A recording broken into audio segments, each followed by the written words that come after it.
Does it happen to you that your iPhone screen keeps turning off on its own, right when you need it the most? Whether you're reading something, watching a video, or giving a presentation, auto lock can be really annoying. In this video, I'm going to show you how to turn off that feature for good. But before we begin, if you're new to my channel, make sure to subscribe and turn on the notification bell so you never miss a new tutorial I upload. All right, let's get started. First, find the Settings app on your phone and open it. Once you're in the settings, scroll down a bit and look for the section called Display and Brightness. Then, tap on it.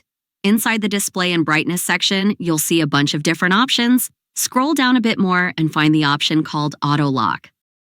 That's the setting we want to adjust to keep the screen always on. As you can see, mine was set to only 2 minutes, which means the screen would automatically turn off and lock the phone if I didn't use it for 2 minutes. You can increase that time to 5 minutes if you need a bit more, but if you don't want your screen to ever turn off by itself, select the Never option. That way, your iPhone screen will stay on continuously until you manually turn it off by pressing the lock button on the side. This option is especially useful when you want the screen to stay active while reading, watching videos, cooking with a recipe, or any other situation where you're not touching the phone but still want the screen to remain visible. And that's all for this video. I hope you found it helpful. If you did, don't forget to like the video, share it with your friends, and subscribe to my channel for more tutorials like this one.